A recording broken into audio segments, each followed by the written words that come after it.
Bienvenidos a Culturízate un poco. Host Valeria Cabral, y gracias por estar con nosotros. En el capítulo de hoy tenemos una súper invitada que nos va a comentar un poco sobre el derecho internacional. Entonces, un gran aplauso.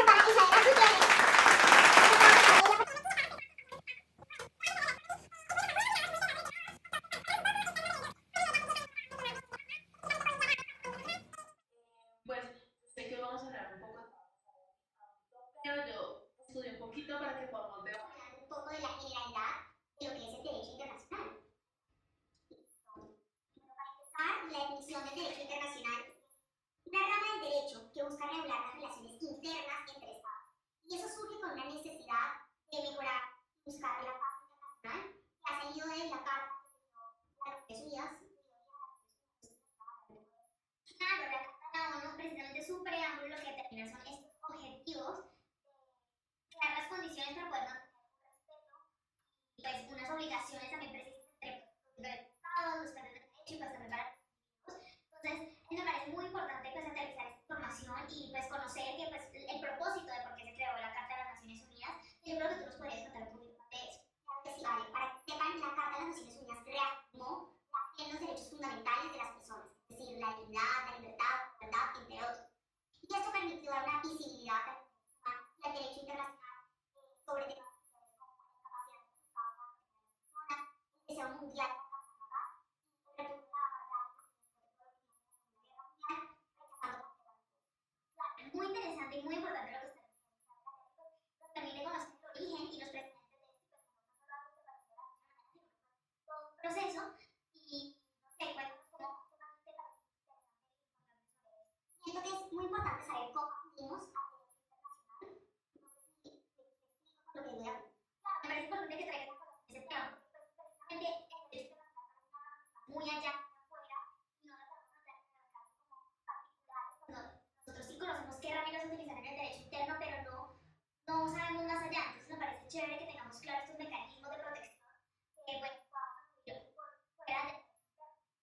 Como tú estás diciendo exactamente, son los mecanismos internacionales que podemos usar para la protección de los derechos humanos. Esto se divide en dos categorías grandes, que son los convencionales y los extraconvencionales.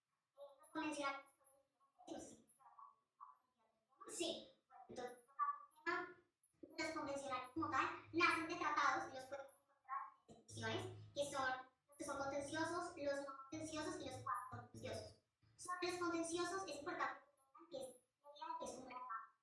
Ahí es donde se versa sobre y se habla sobre la y pues lo que se necesita para llegar a ese mecanismo es que los estados implementan recursos internos en cada estado, en el caso de Colombia, la frontera, y busca dirimir y resolver los conflictos que hay entre los estados de las violaciones de derechos humanos y quien resuelve este tema es la Corte Internacional de Justicia.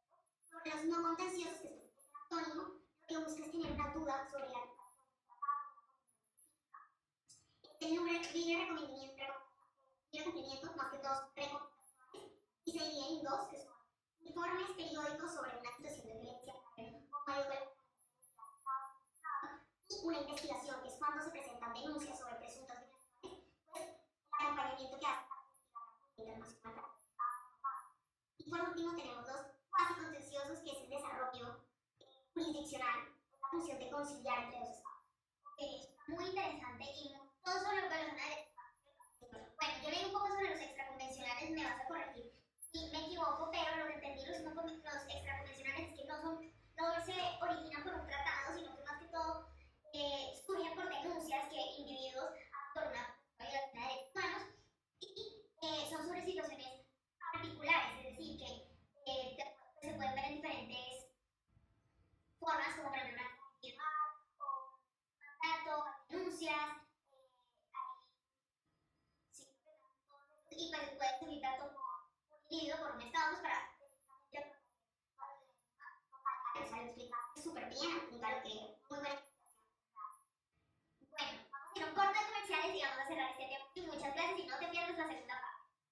muchas gracias por esta pequeña introducción, siendo que es importante que ya nuestro público tenga una claridad sobre las cosas, los conceptos básicos y generales del derecho internacional, pero cuéntanos más, aterricemos desde a un tema más específico como lo es el derecho internacional monetario, que creo que es tu especialidad. Entonces, cuéntanos un poco más sobre esto, cómo funciona. Es muy importante que todos tengamos conocimiento del derecho internacional humanitario, más que sé que la mayoría de tus oyentes son colombianos y pues como es conocimiento general, Colombia lamentablemente es un país que ha vivido inmerso en la violencia internacional humanitario como tal, es que es un conjunto de normas que por razones humanitarias trata de limitar los efectos de los conflictos armados. Esto es protegiendo a las personas que no participan o que ya no están participando activamente en el conflicto y limita los medios y métodos de hacer la guerra. A veces lo suelen escuchar como derecho de la guerra o el derecho de los conflictos armados también.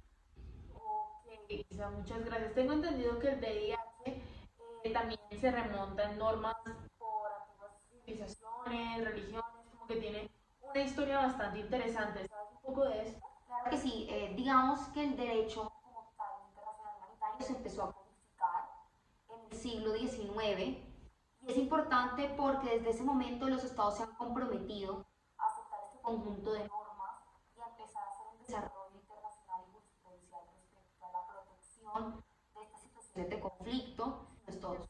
Ok, ok, pero entonces para precisar un poquito, el VIH solo se aplica para pues, conflictos armados o también puede, puede ocurrir tensiones o disturbios internos o simplemente, o cómo se ve esta aplicación. Sí, digamos que se aplica cuando se desencadena un conflicto. Puede ser a través interno, o sea, de interés, que no sea de interés internacional o que sea de interés internacional. Los conflictos, pues para explicarlo, los conflictos armados de interés internacional son cuando dos o más estados hacen parte del conflicto, mientras que los que no son de interés internacional son conflictos que pasan en un mismo estado, que pueden ser entre un estado y disidencias o conflictos beligerantes entre dos grupos beligerantes o entre, pues, como lo había dicho, el estado y el grupo como tal.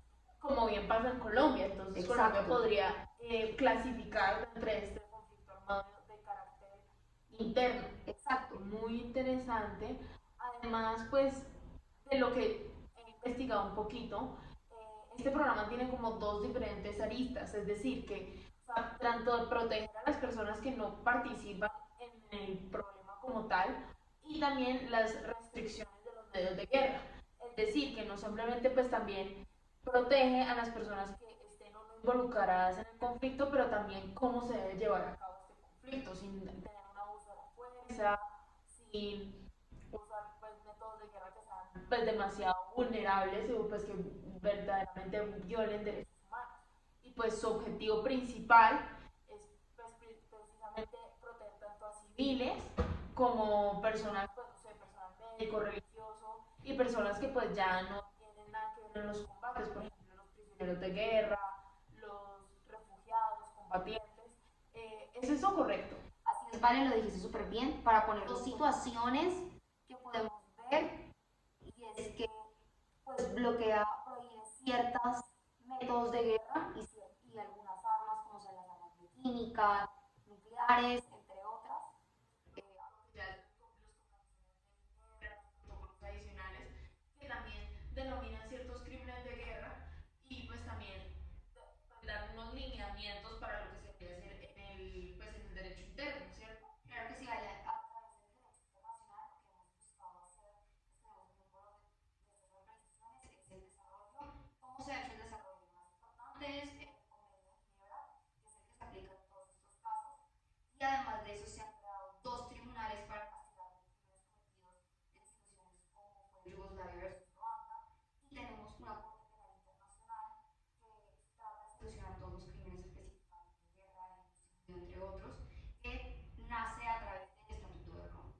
Ok, ok, gracias. Eso está muy interesante. No sé si quisieras terminar. Contarle a los siguientes que pues la búsqueda del derecho internacional es tanto proteger a los estados como a las personas de los estados, a los civiles. Muchísimas gracias por venir y espero